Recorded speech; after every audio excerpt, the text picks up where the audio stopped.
The crystal chandeliers in the spiral tower of Veros Prime glimmered in the artificial light, casting prismatic reflections across the obsidian table where the Galaxy Council had gathered. Colonel Matthew Rains of Earth's Navy stood rigidly at attention, his weathered face betraying no emotion as Counselor Drellis of the Virari species continued her address. Behind Matthew, Ambassador Holt and the rest of the Earth delegation maintained equally stoic expressions, though the tension in the Grand Hall was palpable. 10 years had passed since Earth's forces had helped save many of the core worlds from the Trivar invasion. 10 years of rebuilding, of tentative alliances, and of Earth gradually finding its place among the stars. Yet, here they stood, being lectured to as if they were children who had misbehaved. "The Galaxy Council has determined," Counselor Drellis was saying. Her elongated fingers splayed across the obsidian surface, "that Earth's continued military expansion represents a destabilizing influence in this quadrant. We have tolerated your rapid growth out of respect for your assistance during the Trivar crisis. But the time has come for reasonable limitations." Matthew's gaze swept across the chamber, taking in the representatives of a dozen species. Most avoided his eyes, but a few, particularly the hulking Orycth warlord Korak, seemed to be enjoying Earth's dressing down. In orbit above them, Matthew knew. His ship, the ISS Revenant, and the rest of Earth's carrion fleet were being closely monitored by Council vessels. Ambassador Holt shifted uncomfortably beside him. "Colonel," he whispered, "perhaps we should consider their proposal. The Council holds significant influence." Matthew gave an almost imperceptible shake of his head. They had discussed this eventuality extensively before arriving. Earth would not relinquish its right to self-defense, not after all they had sacrificed. "As you can see in the document before you," Drellis continued, her voice carrying the melodic undertones characteristic of Virari speech. "The proposed limitations are quite reasonable. Your planetary defense systems would remain intact. We merely ask that your deep space fleet capabilities be reduced by 60%, and that any further military expansions be approved by Council vote." A murmur ran through the delegates. 60%. It was even worse than their intelligence had predicted. Drellis raised her voice slightly to silence the whispers. "This is, of course, for the common good. A galaxy at peace requires sacrifices from all members." Matthew felt his jaw tighten. Sacrifices. As if Earth hadn't sacrificed enough. As if they hadn't lost millions to the Trivar, while many of these same council members had hesitated to commit their forces. Counselor Drellis extended a hand, the webbed fingers spreading in what her species considered a gesture of benevolence. "We invite Earth to sign this agreement today, as a show of good faith to the galactic community." The chamber fell silent, all eyes turning to Matthew and the Earth delegation. Ambassador Holt looked pale, but he gave Matthew a slight nod. The decision had already been made back on Earth. President Langley's instructions had been clear. Matthew stepped forward, his boots echoing against the polished floor. He was a naval officer, not a diplomat, but today he would speak for humanity. "Counselor Drellis," he began, his voice steady and hard as steel. "Representatives of the Galaxy Council, I thank you for your concern for galactic stability." The sarcasm in his tone was subtle, but unmistakable. "Earth has reviewed your proposal extensively." He paused, letting the moment stretch. A few council members leaned forward expectantly. "We reject it entirely." The chamber erupted in gasps and exclamations. Drellis's facial tendrils contracted in shock, while Warlord Korak slammed a massive fist on the obsidian table. Matthew continued, raising his voice above the din. "Furthermore, Earth hereby withdraws from these peace talks, which we now recognize as a thinly veiled attempt to neuter our defenses and reduce us to a subservient position." "Colonel Rains!" Drellis's voice had lost its melodic quality. "This is outrageous! The Council offers peace." "The Council offers chains," Matthew interrupted. You speak of peace while attempting to disarm us. You invoke the common good while protecting your own interests. Earth remembers the Trivar invasion. We remember which world stood with us, and which hesitated until the tide had turned. He turned to address the entire chamber. Earth will defend its sovereignty. We will maintain our fleet, and we will form alliances with any worlds that value true cooperation over subjugation. Warlord Korak rose to his full, intimidating height. You dare threaten the Council? Earth is nothing but a backwater world that got lucky against the Trivar. Matthew met the warlord's glare without flinching. We're not threatening anyone. We're simply refusing to be threatened. Earth's delegation is leaving now. Any attempt to prevent our departure will be considered an act of war. With that, he turned his back on the Council, a deliberate insult, and nodded to his team. Ambassador, officers, we're done here. The Earth delegation moved as one toward the chamber's exit.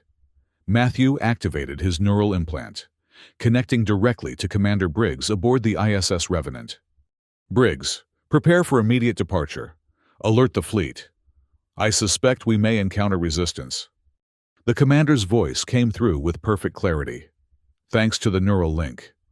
Already on it, sir. Council vessels are taking up positions that could indicate a blockade. Understood. We'll be aboard shortly. Prepare weapon systems, but do not power them unless fired upon. As they reached the grand hallway outside the chamber, Matthew could hear the Council erupting into chaotic debate behind them. Ambassador Holt matched his brisk pace, looking both terrified and exhilarated. You think they'll really try to stop us? Holt asked. Yes, Matthew replied grimly. They can't afford to let us leave without consequences. It would undermine their authority with other worlds. Lieutenant Vaughn, their intelligence specialist, fell into step beside them. Sir, I'm picking up increased comm traffic between Council ships. They're coordinating something. Expected, Matthew said. Vaughn, transmit our contingency package to Earth. Holt, make sure our statement gets to the neutral press feeds before the Council can spin this. Already done, Holt confirmed. The Independent Galactic Tribune should be broadcasting our position within the hour. They reached the docking bay where their shuttle waited. The Earth security team had formed a protective perimeter, though no Council forces had yet attempted to detain them. That would come later, in space, where an accident could more easily be arranged. As the shuttle lifted off from Veros Prime's surface, Matthew gazed out at the sprawling metropolis below. The spiral tower dominated the skyline, a monument to the Council's power and arrogance. He had never expected these negotiations to succeed. Not really, but he had hoped for a less dramatic conclusion. The shuttle broke atmosphere, and the blackness of space enveloped them. Ahead, the ISS Revenant waited, its massive silhouette backlit by Veros Prime's sun. Around it, the rest of Earth's carrion fleet held formation, 15 ships, ranging from nimble frigates to the heavy cruiser Damascus. Sir, the shuttle pilot called back. I'm detecting 3 Council warships moving to intercept. They're ordering us to return to the surface for additional diplomatic consultations. Matthew exchanged glances with Holt. Predictable. Take us directly to the Revenant. Maximum thrust. The shuttle surged forward, engines straining. On the tactical display, Matthew watched as 3 Council vessels, a Ferrari cruiser, and 2 Junoan corvettes, adjusted their course to cut them off from the Earth fleet. Colonel, Commander Briggs's voice came through the neural link. Council ships are powering weapons. They're not making any effort to hide it. Matthew's mind raced through scenarios, calculating risks and outcomes. If they fired on the shuttle, it would give Earth clear justification for retaliation. If they simply blocked their path, it created a more ambiguous situation. Commander, move the Revenant to intercept. Keep the Damascus and escort frigates in their current positions. Understood, sir. Moving now. The massive bulk of the ISS Revenant began to shift, its engines flaring as it altered course toward the shuttle. The Council ships adjusted accordingly, still intent on blockading their path. Sir, Vaughn reported, studying his tactical display. The lead council vessel is the Ferrari cruiser Eternal Vigilance. Captain Zarathal commanding. Matthew nodded. Zarathal had a reputation as a council hardliner, but not a reckless one. That complicated matters. The shuttle continued its approach, the gap between them and the council blockade rapidly closing. On the comms, a Ferrari voice crackled. Earth Shuttle. This is Captain Zarathal of the Eternal Vigilance. By order of the Galaxy Council, you will return to Veros Prime immediately. This is not a request. Matthew took the comm. Captain Zarathal, this is Colonel Rains.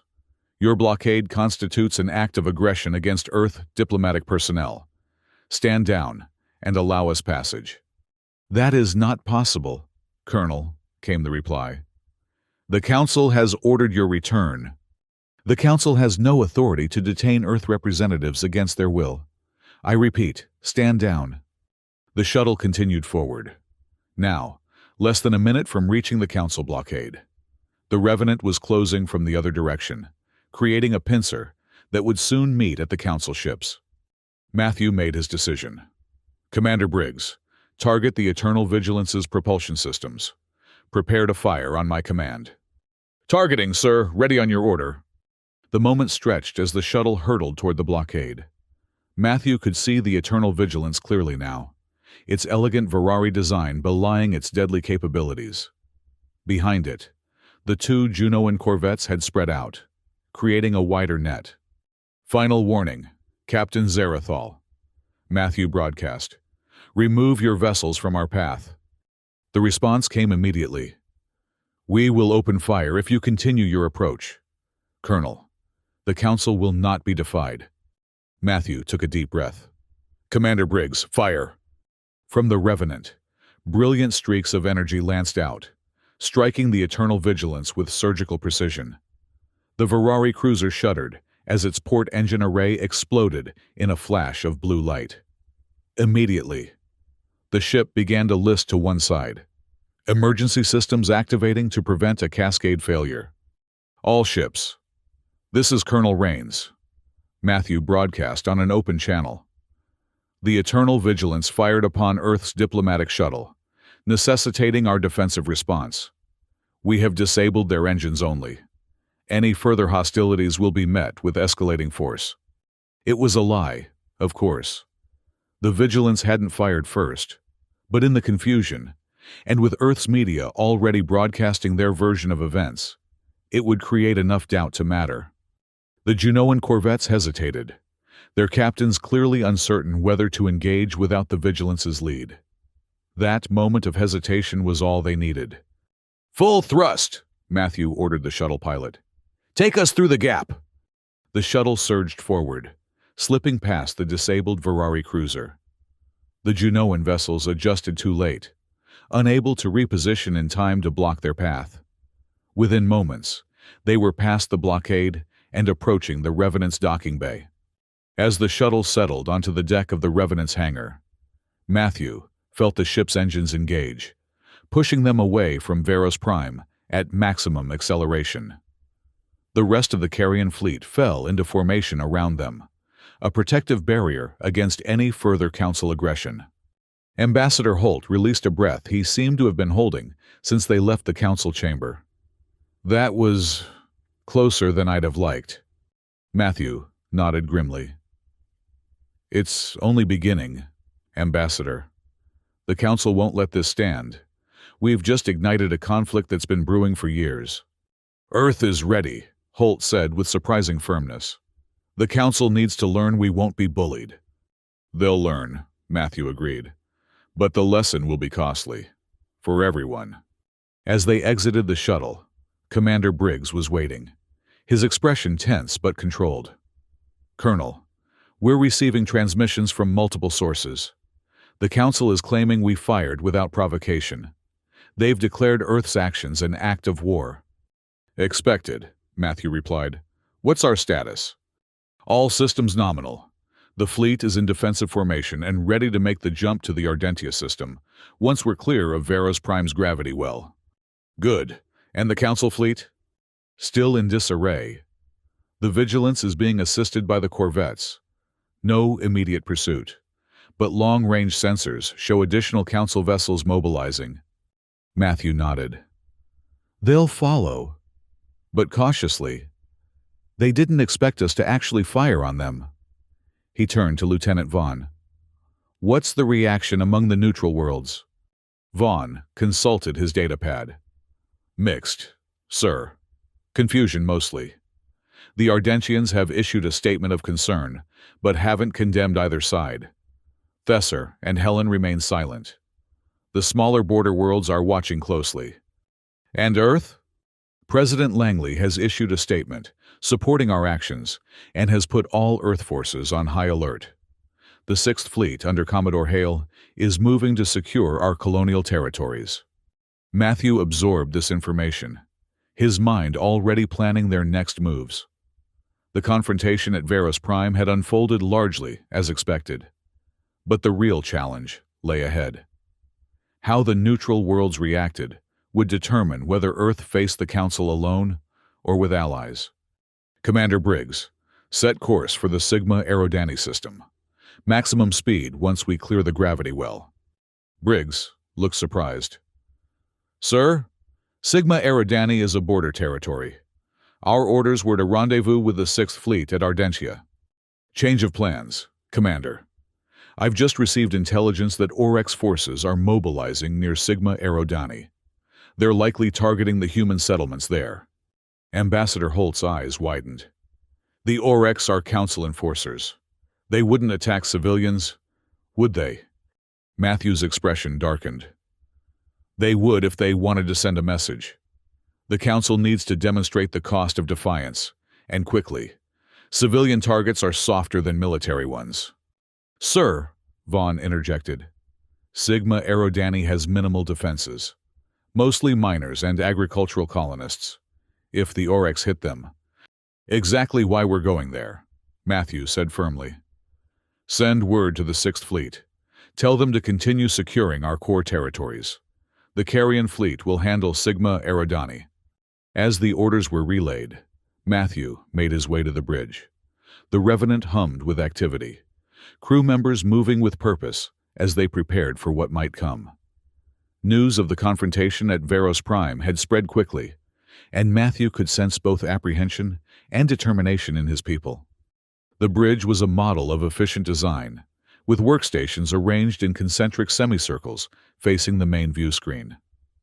Commander Briggs stood at the central command station, overseeing the ship's departure from the Veros system.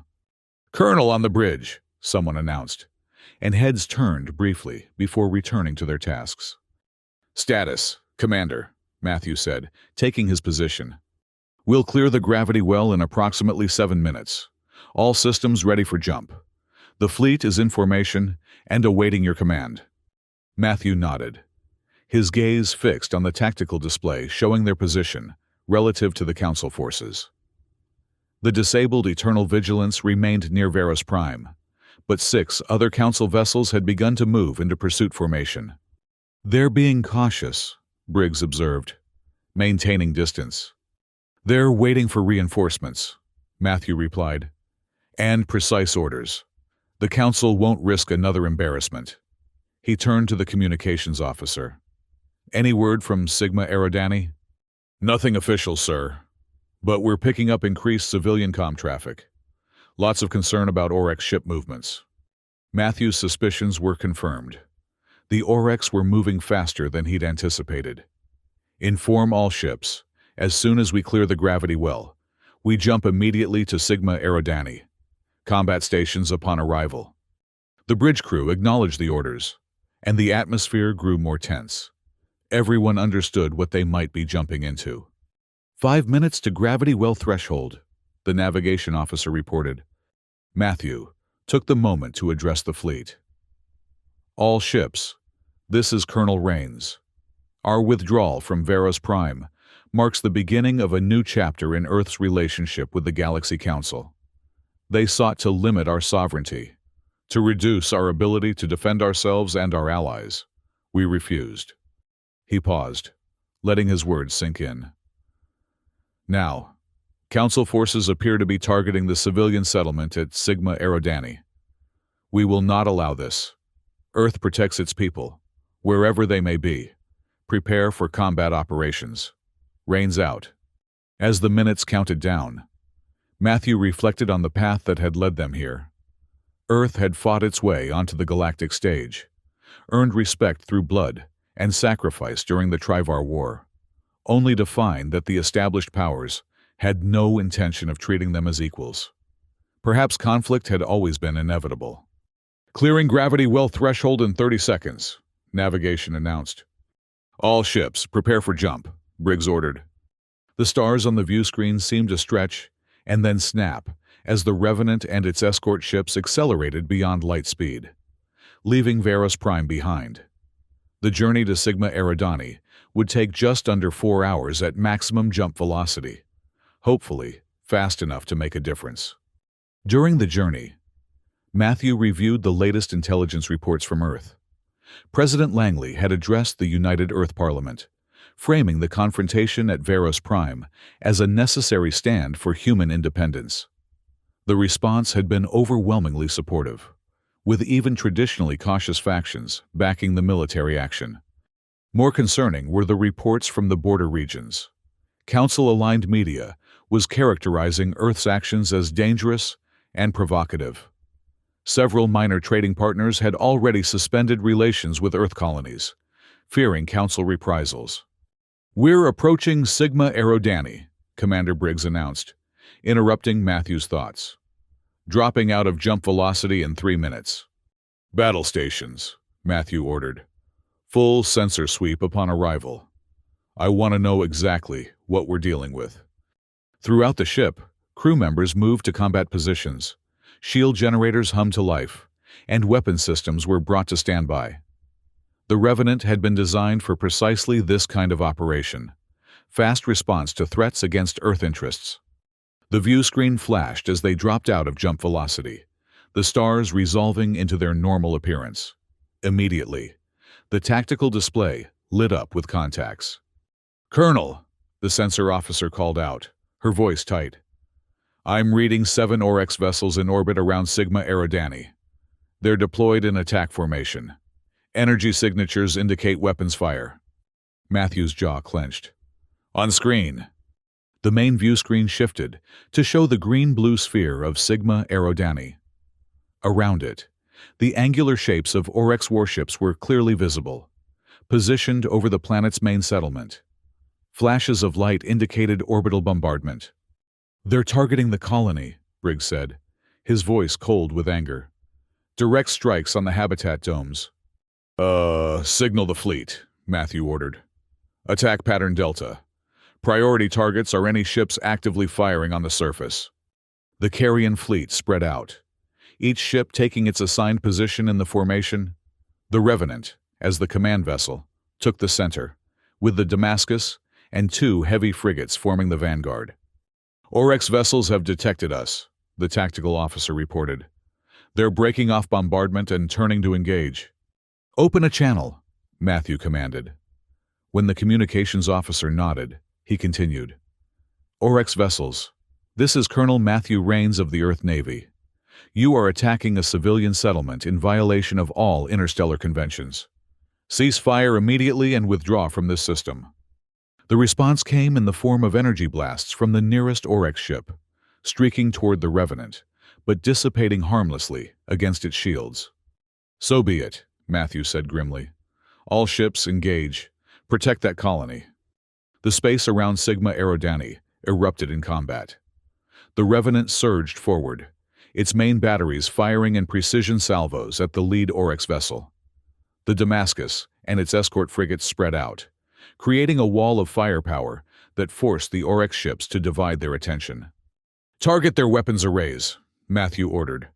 "I want their bombardment capability neutralized first." The bridge shook as an Oryx blast struck the Revenant's shields. Commander Briggs reported, "Shields holding at 87%. Minor power fluctuation in the starboard array." "Compensate and continue firing," Matthew replied, his attention fixed on the tactical display. The Oryx ships were attempting to regroup, But the Earth fleet's sudden appearance had caught them off guard. Two of the smaller Oryx vessels were already showing significant damage. "Sir," the communications officer called out, "we're receiving transmissions from the surface. The colony's main habitat dome has been breached. They're reporting heavy casualties and atmospheric venting." Matthew felt a surge of cold fury. "Briggs, take tactical command of the fleet. I want those Oryx ships destroyed or driven off. Lieutenant Vaughn, coordinate with the surface. Get me casualty estimates and critical needs." As the battle continued, the Revenant's superior firepower began to tell. One Oryx vessel exploded in a spectacular flash as its reactor containment failed. Two others, heavily damaged, were attempting to retreat to jump distance. "The Damascus reports they've disabled the engines on an Oryx heavy cruiser," Briggs reported. "The remaining ships are falling back." "Don't pursue beyond orbital range," Matthew ordered. "Our priority is securing the colony and rendering aid." Within 20 minutes, the battle had effectively ended. 3 Oryx ships destroyed, 2 crippled and adrift, and the remaining 2 in full retreat. The Earth fleet had suffered only minor damage, a testament to both their technological edge and the element of surprise. "Begin landing rescue and medical teams," Matthew ordered as soon as the all-clear was given. "I want a full assessment of the colony's situation within the hour." The reports from the surface were grim. The Oryx bombardment had targeted infrastructure with surgical precision. Power generation, water reclamation, and the main habitat dome had all been hit. Over 300 colonists were dead or missing, with hundreds more injured. Matthew joined the second wave of shuttles to the surface, needing to see the devastation firsthand. As their craft descended through Sigma Eridani's atmosphere, the extent of the damage became clear.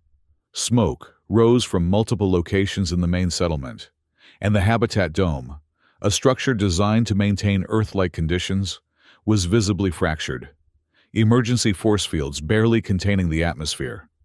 They landed in what had once been the colony's central plaza. Now it was a triage center, with medical personnel from the fleet working frantically to treat the injured. The colonists moved in a daze, many still in shock from the sudden attack. A middle-aged woman in the dust-covered uniform of a colony administrator approached as Matthew disembarked. "Colonel Rains, I'm Director Sophia Chen. I can't thank you enough for arriving when you did. Another hour and—" She gestured helplessly at the devastation around them. "Director Chen, I'm sorry we couldn't get here sooner," Matthew said, the weight of those words heavy in his chest. "We received intelligence about the Oryx movements, but they moved faster than we anticipated." "Why?" Chen asked, her voice breaking. "Why would they attack us? We're a mining colony. We have no military value." "Because you're human," Matthew replied grimly. "The Council is sending a message to Earth, and to any world that might consider aligning with us." He looked around at the destruction. "This is the cost of defiance, in their eyes." Director Chen's expression hardened. "Then they've miscalculated. We won't be intimidated." Matthew nodded, respecting her resolve. "Earth won't abandon you. We're sending additional ships to secure this system, and we'll provide everything needed for rebuilding." For the next several hours, Matthew worked alongside the rescue teams, helping to coordinate the recovery efforts. The colony's situation was precarious, but stabilizing. Emergency shelters were being established, and the Revenant's engineers were already working to repair the critical infrastructure. As night fell on the settlement, Matthew returned to the Revenant, exhausted but determined. In his quarters, he found Ambassador Holt waiting, his expression grave. "News from Earth," Holt said without preamble. "The attack on Sigma Eridani has changed everything. President Langley has issued a formal declaration of hostilities against the Galaxy Council and any forces acting under their authority." Matthew absorbed this information silently. It was expected, but the reality of it still landed with weight. Earth was now officially at war with the most powerful political entity in the known galaxy. There's more, Holt continued. Our intelligence officer Keller reports that the attack has had an unexpected effect on neutral worlds. The targeting of civilians has outraged public opinion on Ardentia, Thesser, and several other independent systems. There are protests outside council embassies on a dozen worlds. Good, Matthew said, allowing himself a moment of satisfaction. The council overplayed their hand. They thought fear would isolate us. Instead, they've revealed their true nature to worlds that have been on the fence. It's not all positive, Holt cautioned. The council is mobilizing a joint fleet, Virari, Oryx, and Junoan ships, all converging on the Epsilon Gate sector. They're positioning to cut off our access to the neutral systems. The Epsilon Gate was a strategic choke point, an ancient space-time anomaly that allowed for rapid transit between several key star systems. Control of the gate meant control of trade and movement in that entire sector. How many ships? Matthew asked. Our latest intelligence suggests 27 capital ships, with support vessels. It's the largest council fleet assembled since the Trivar War.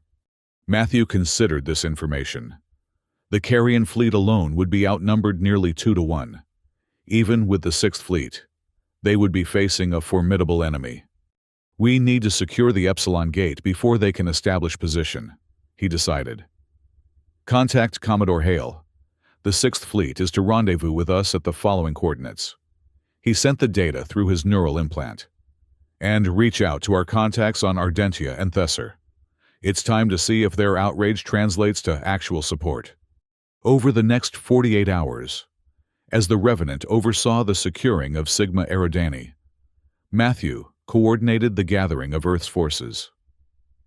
The 6th Fleet under Commodore Hale arrived first, bringing Earth's combined strength to 30 vessels, ranging from nimble frigates to the imposing supercarrier Defiance. More surprising was the response from the neutral worlds, Ardentia, a wealthy trading power that had maintained careful neutrality for centuries, committed 12 ships to the Earth-led coalition. The Solarians, a species known for their technical prowess, contributed 8 specialized vessels. Even the reclusive Thesians provided 5 ships, their unusual organic technology hybrids a welcome addition to the fleet. By the time they were ready to depart for the Epsilon Gate, Matthew commanded a force of 55 ships, still numerically inferior to the combined council fleet they expected to face, but more balanced than he had dared hope. In the Revenant's main briefing room, Matthew addressed the assembled captains, both human and alien, their faces arrayed on holographic displays around the table. The council expects us to wait, to react defensively, he began.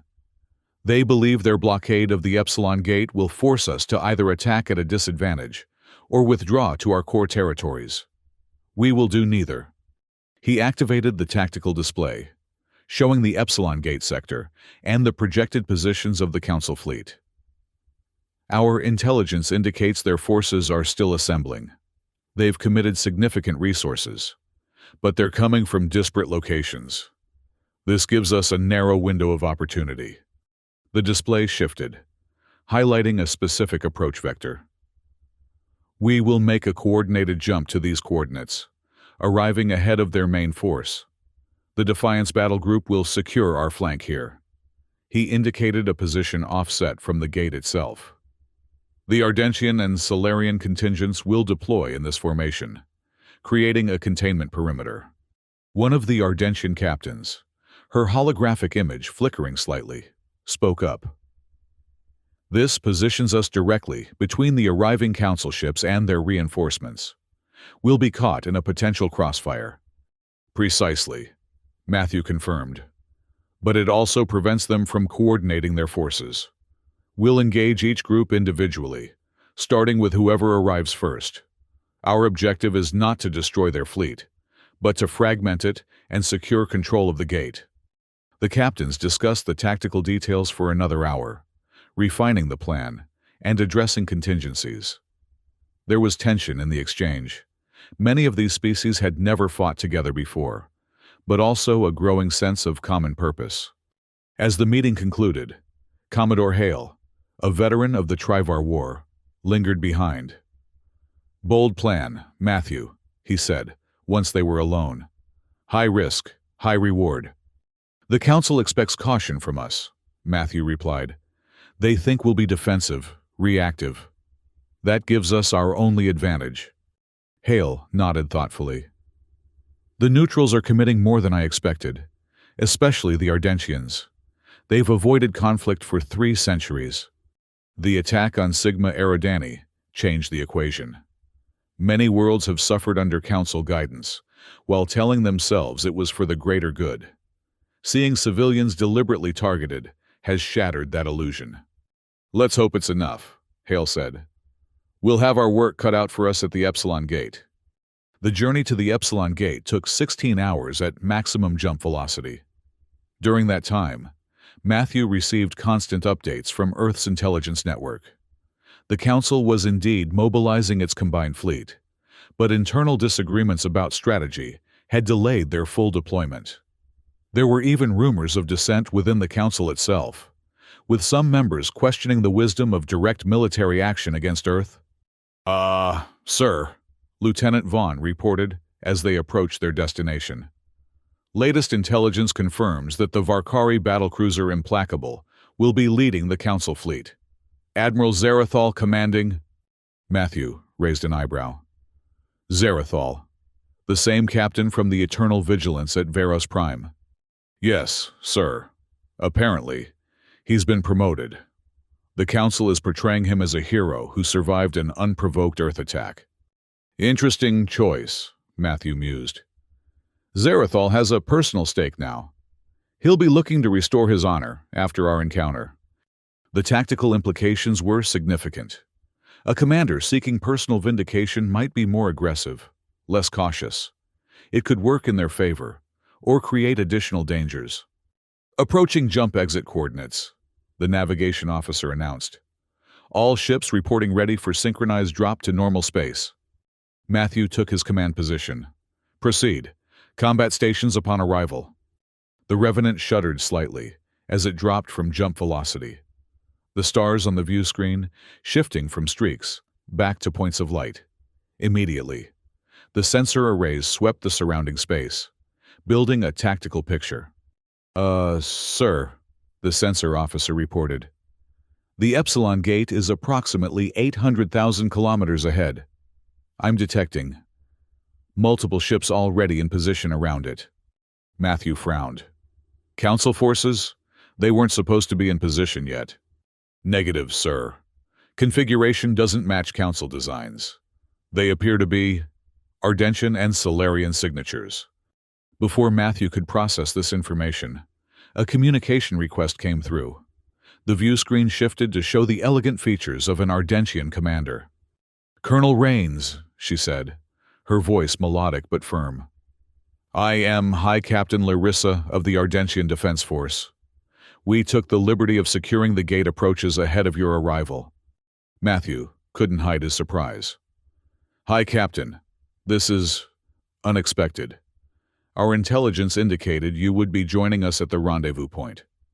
Larissa's expression showed a hint of amusement. "The Ardentian Council decided that if we were to break 3 centuries of neutrality, we should do so decisively. We deployed immediately upon receiving your battle plan. It was a significant gesture, and a significant risk. By moving ahead of the Earth fleet, the Ardentians had placed themselves in the most vulnerable position. Your initiative is appreciated, High Captain.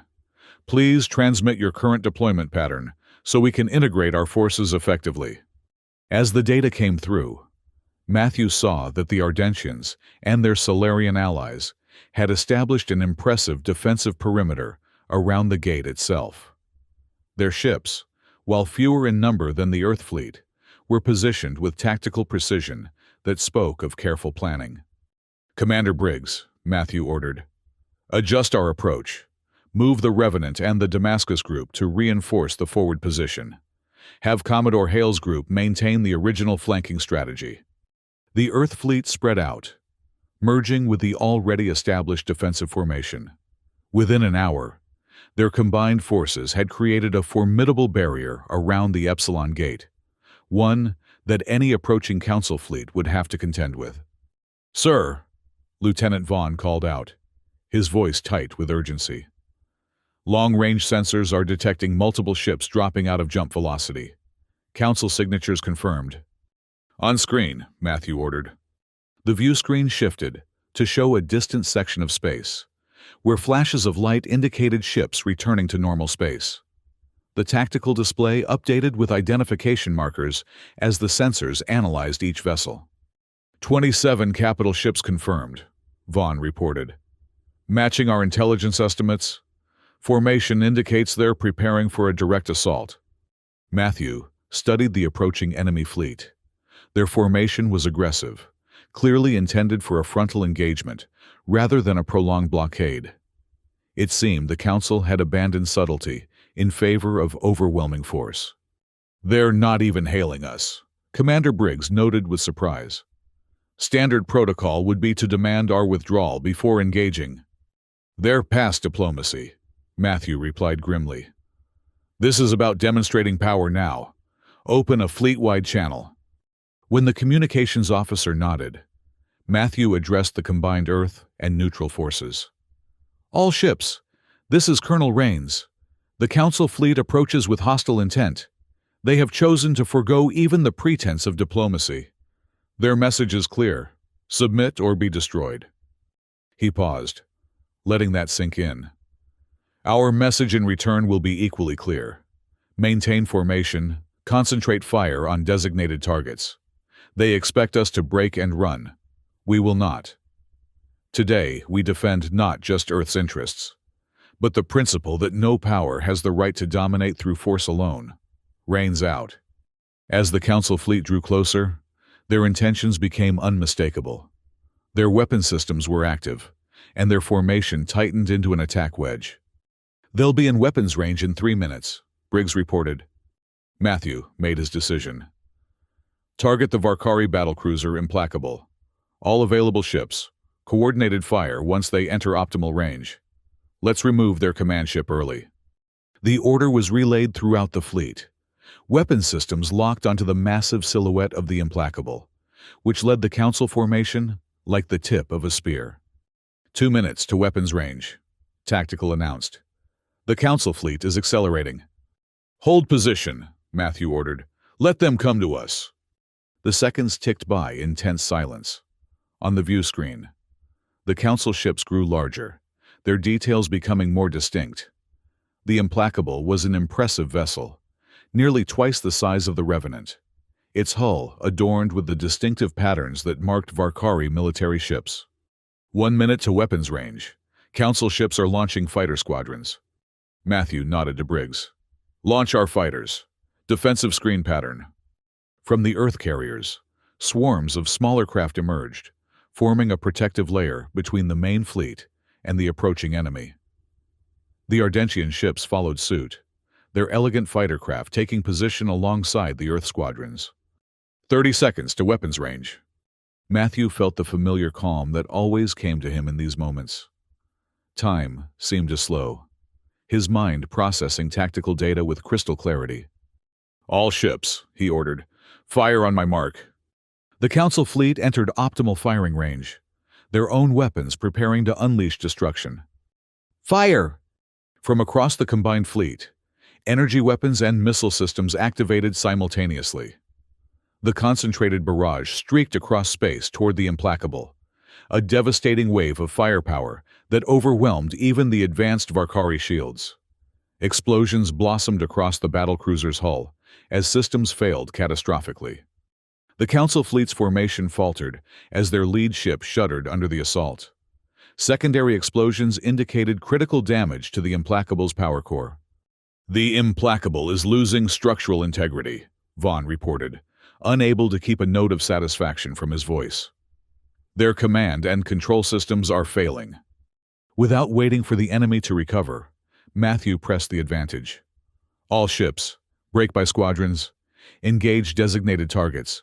Don't let them regroup." The Earth fleet and its allies surged forward, breaking into smaller, coordinated attack groups. Each targeted a specific council vessel, applying the same overwhelming force that had crippled the Implacable. The space around the Epsilon Gate erupted in chaotic combat. Fighter craft engaged in swirling dogfights, while capital ships exchanged devastating salvos. The Council fleet, having lost its flagship and its cohesion in the opening moments, struggled to mount an effective defense. "Sir," Briggs reported amidst the chaos, "the Oryx dreadnought on our port flank is attempting to rally the Council forces. They're establishing a secondary command network." "Redirect the Damascus group to engage," Matthew ordered. "Don't let them stabilize their command structure." The battle continued for nearly 2 hours, a swirling maelstrom of destruction as ships maneuvered for advantage in the three-dimensional battlefield. The Council forces fought with determination, but their coordinated strategy had collapsed with the Implacable. Individual ship captains made tactical decisions that often conflicted with each other, creating gaps in their defense that the Earth-led forces exploited mercilessly. "Colonel," Vaughn called out, his voice rising above the controlled chaos of the bridge. "The Implacable has gone critical. Core containment failure imminent." On the view screen, the once proud Varkari flagship was clearly in its death throes.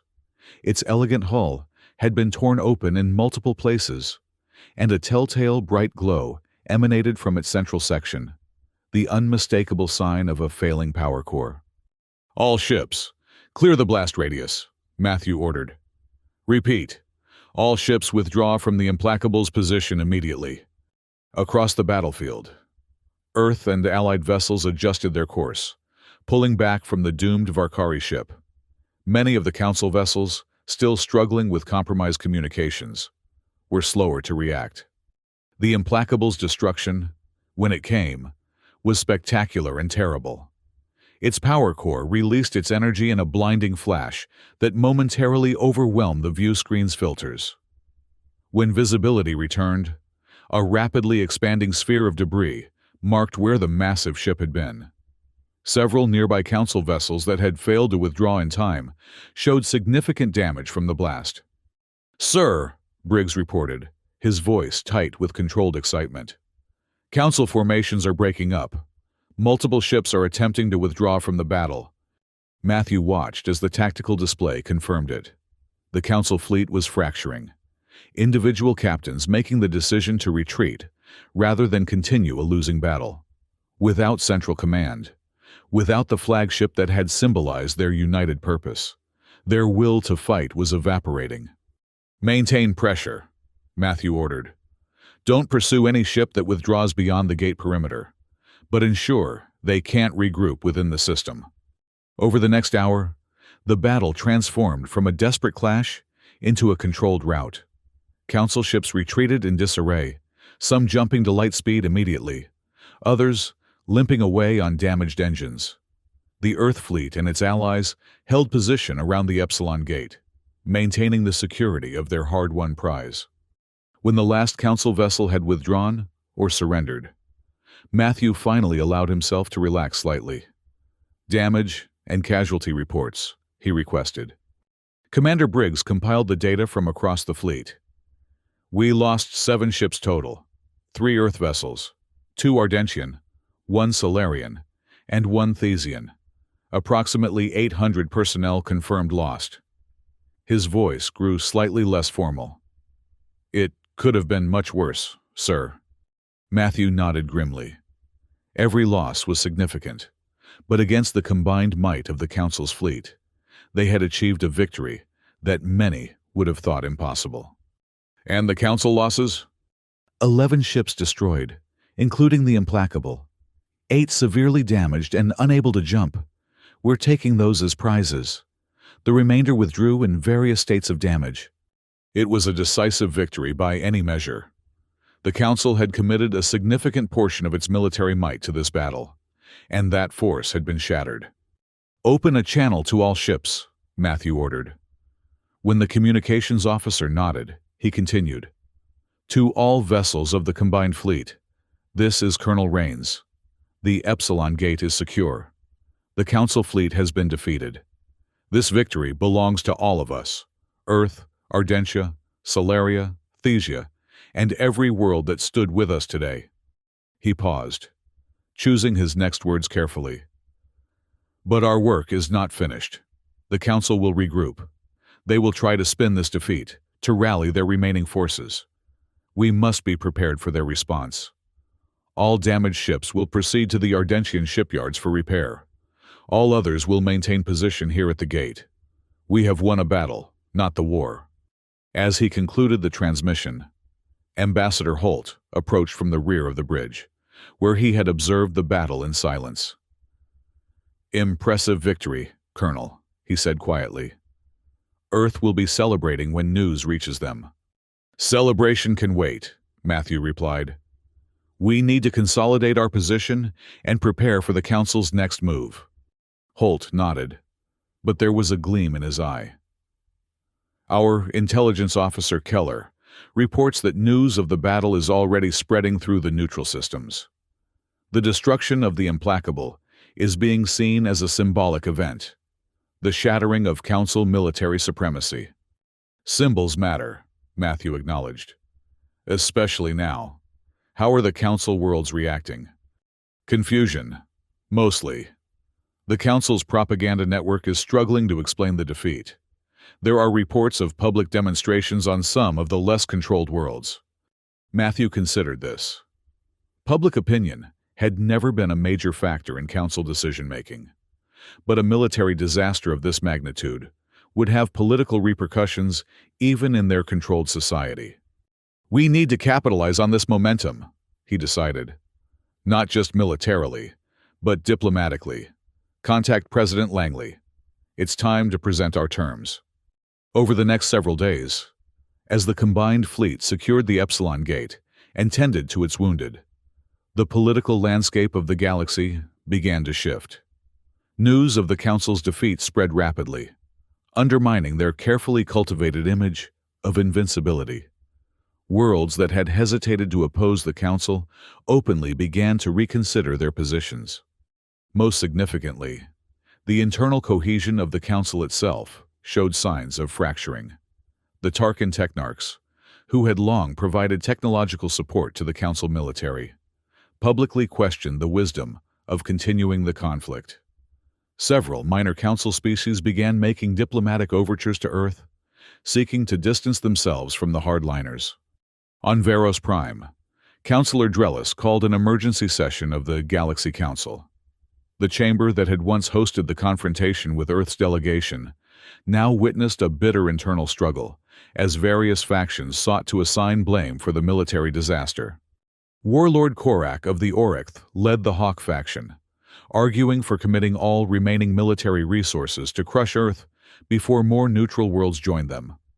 Syndic Vera of the Junoan represented the pragmatists, suggesting that a negotiated settlement might be necessary to prevent further losses. The debate raged for days, while the Council's military position continued to deteriorate. Thesser and Helen, crucial supply worlds, suspended shipments to Council forces, citing neutrality concerns. Smaller worlds that had traditionally aligned with the Council began declaring their independence or, more boldly, their support for Earth. Aboard the Revenant, now stationed in orbit around Ardentia, as the fleet underwent repairs, Matthew received regular updates on these developments. Each report confirmed what the victory at Epsilon Gate had suggested. The Council's power was built on perception as much as reality, and that perception was crumbling.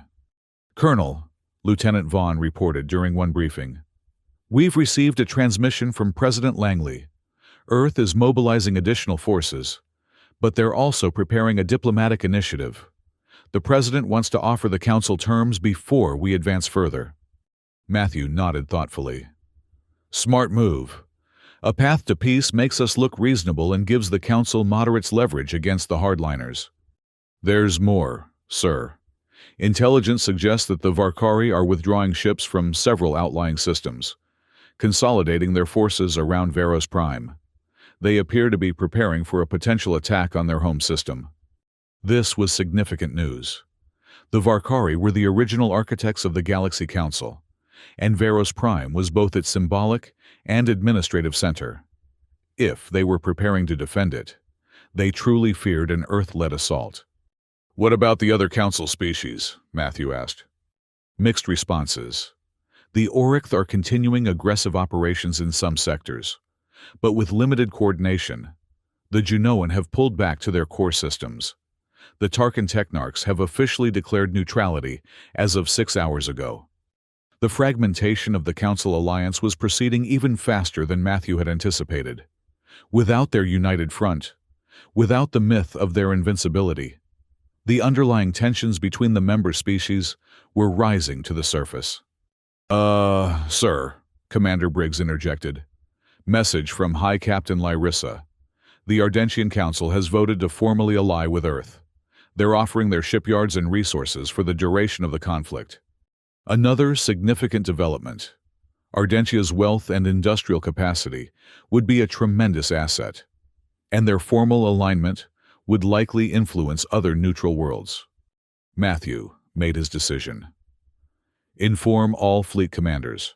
We're proceeding to Veros Prime, not to attack, yet, but to establish position.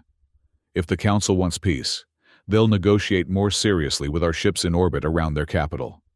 The journey to Veros Prime took 3 days, with the combined fleet traveling in battle formation. They encountered no resistance along the way, a telling sign of how thoroughly the Council's military capacity had been diminished by the Epsilon Gate defeat. As they approached Veros Prime, they detected approximately 40 Council vessels in defensive positions around the planet. A formidable force under normal circumstances. But against the now expanded Earth-led coalition, they were outnumbered nearly 2 to 1. "Standard orbit. Weapons at ready status but not targeted," Matthew ordered as they arrived. "I want them to see us, to know we could attack if we chose to, but I don't want to provoke unnecessary conflict." The Earth fleet and its allies spread out, taking position around Veros Prime in a loose blockade formation, close enough to strike if necessary, but maintaining a non-threatening posture. "Open a channel to the Council headquarters," Matthew instructed, once they were in position. After a brief delay, the view screen displayed the elegant features of Councillor Drellis. Her usual composure was noticeably strained, her facial tendrils twitching with barely suppressed tension. "Colonel Rains," she said, her melodic voice flat, "I see Earth has brought its war to our doorstep." "Councillor Drellis," Matthew replied calmly. "Earth didn't start this war. We merely refused to surrender our sovereignty. Everything that has happened since has been the result of Council aggression, from the attempted detention at Veros Prime to the deliberate targeting of civilians at Sigma Eridani." Drellis's expression flickered with something that might have been shame, quickly masked. "What does Earth want, Colonel? Why have you brought your fleet to our homeworld?" "Peace, Counselor, on terms that respect the independence and dignity of all worlds, including Earth. President Langley has authorized me to present these terms directly to the full Council." There was a pause as Drellis appeared to consult with someone off-screen. When she returned her attention to Matthew, her manner had shifted subtly.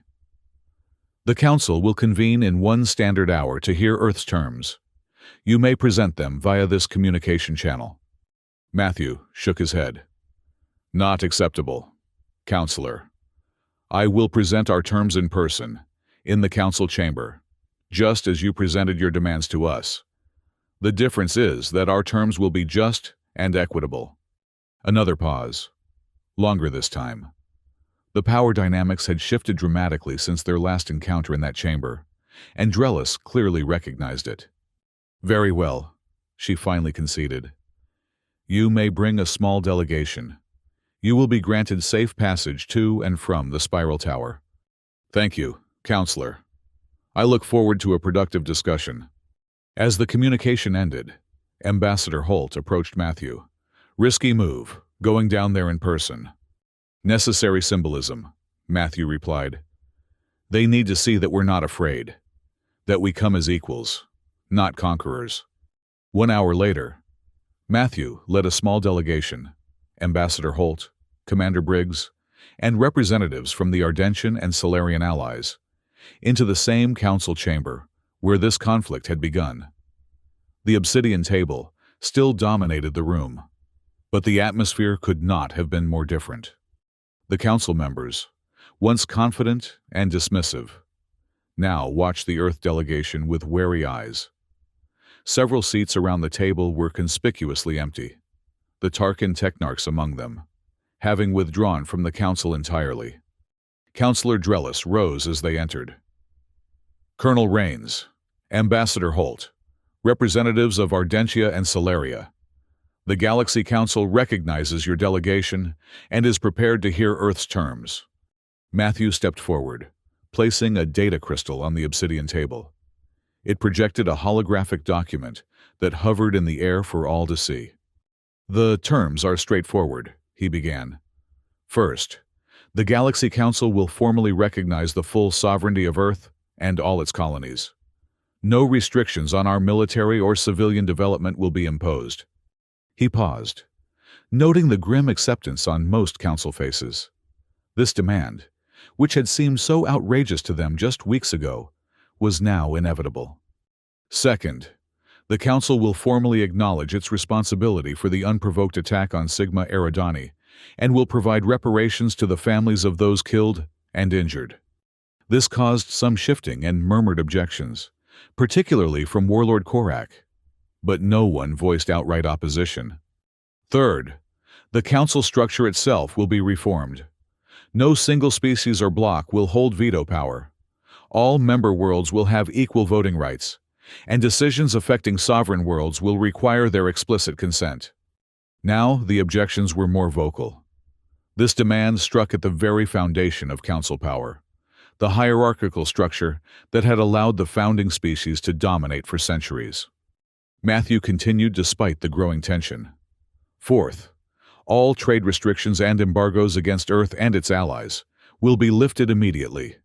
Free commerce between all worlds will be guaranteed.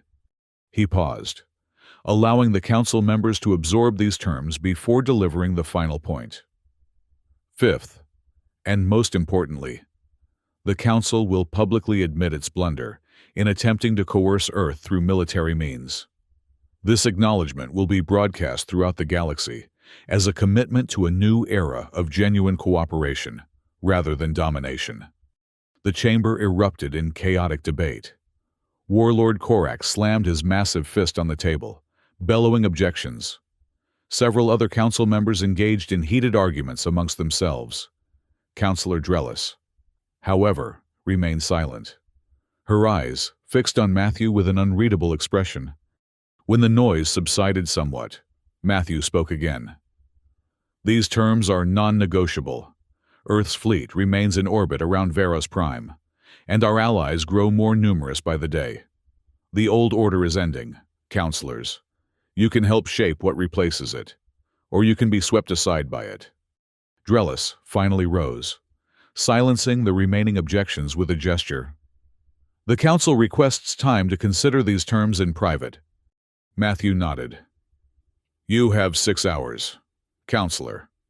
After that, we will consider your silence a rejection and act accordingly. The Earth delegation withdrew to a waiting area outside the chamber.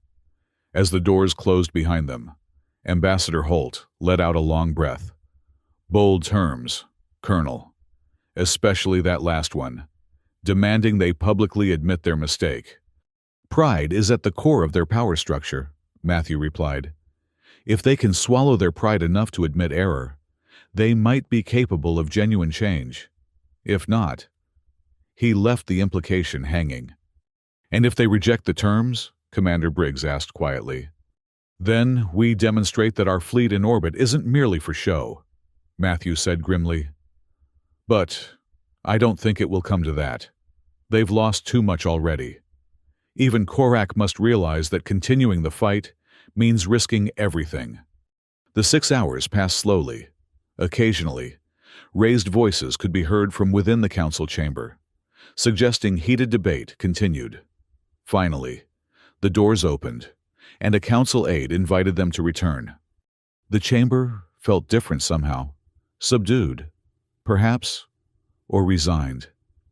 Several council members who had been present earlier were now absent, including Warlord Korak.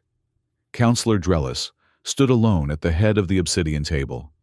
"Colonel Rains," she began, her voice lacking its usual melodic quality. "The Galaxy Council has deliberated on Earth's terms. After much discussion, we have reached a decision." She paused, visibly struggling with what came next. "The Council accepts all terms as presented, including the public acknowledgement of our misjudgment regarding Earth." Matthew maintained his composure, though inwardly he felt a surge of vindication. "A wise decision, Counselor. One that will benefit all our worlds in the long term. There is one procedural matter," Drellis continued. "Several council members, including Warlord Korak, have resigned their positions in protest. The council structure as you knew it no longer exists. What remains is prepared to implement the reforms you've outlined, but we will need time to establish the new framework. Earth and its allies will provide whatever assistance is necessary during the transition," Matthew assured her. "Our goal has never been the destruction of the Council, only its transformation into a truly equitable body."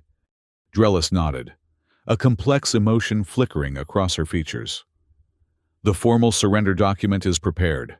As the ranking council member remaining, I am authorized to sign it." A holographic document materialized on the table between them. It contained the terms Matthew had presented, along with formal language of capitulation.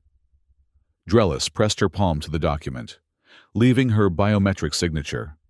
Matthew did the same, acting on the authority granted to him by President Langley. "It is done," Drellis said quietly.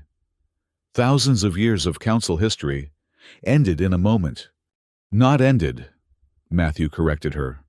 "Transformed. The best aspects of the Council, its commitment to cooperation among diverse species, its desire for galactic stability, those will continue. Only the oppression and hierarchy will be discarded." As they left the Council chamber, Matthew felt the weight of the moment. What had begun as a stand for Earth's sovereignty had evolved into something far more significant: the restructuring of power across the known galaxy. President Langley's vision of a new galactic alliance, founded on principles of mutual respect and genuine cooperation, was now within reach. In the days that followed, the formal surrender was announced throughout the galaxy. True to the terms, Councillor Drellis publicly acknowledged the Council's grave error in judgment regarding Earth, admitting that attempts to limit human sovereignty had been both unjust and, ultimately, disastrous for the Council itself.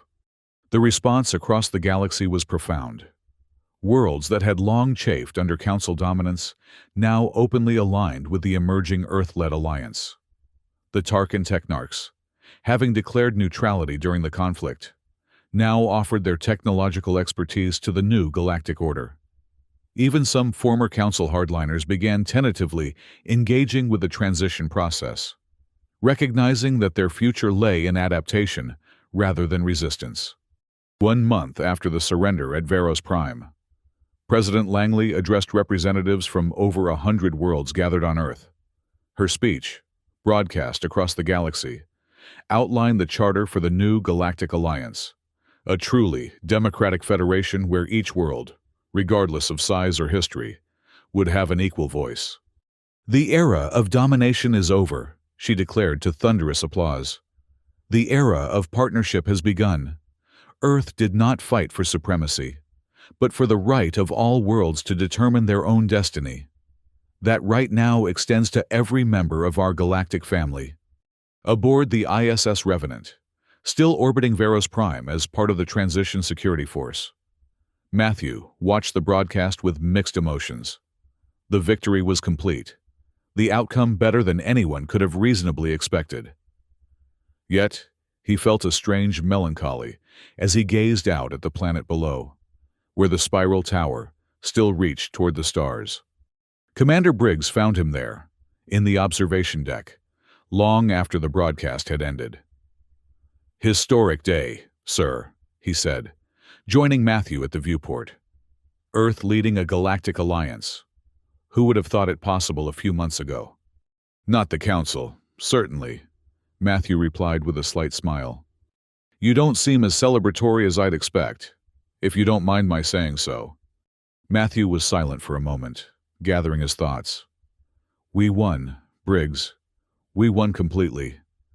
But I keep thinking about the cost.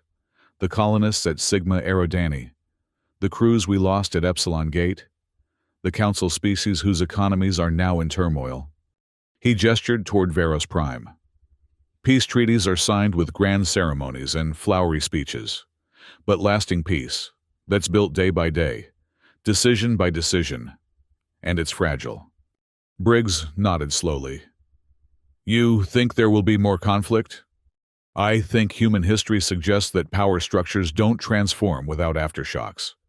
There will be resistance, both open and hidden. Former Council hardliners looking to restore their position. Opportunists trying to exploit the transition. Maybe even factions on Earth who see conquest rather than cooperation as the path forward. So not quite the happy ending in the history books. The ending hasn't been written yet, Matthew said, turning away from the viewport. That's the point. What we've achieved is a beginning, not an end. The Council's admission of its blunder opened the door to a better future, but walking through that door will take generations. As they left the observation deck, Matthew cast one final glance at Veros Prime. The victory was real. The opportunity for a more just galactic order was real. But so too were the challenges ahead. Peace, he reflected, was never truly secured, only continuously earned through vigilance and wisdom. The Galaxy Council had admitted its blunder, but the true test would be whether all parties, Earth included, could learn from it. As the Revenant prepared for its next assignment, Matthew resolved to ensure that they did. The war was over. The work of peace was just beginning.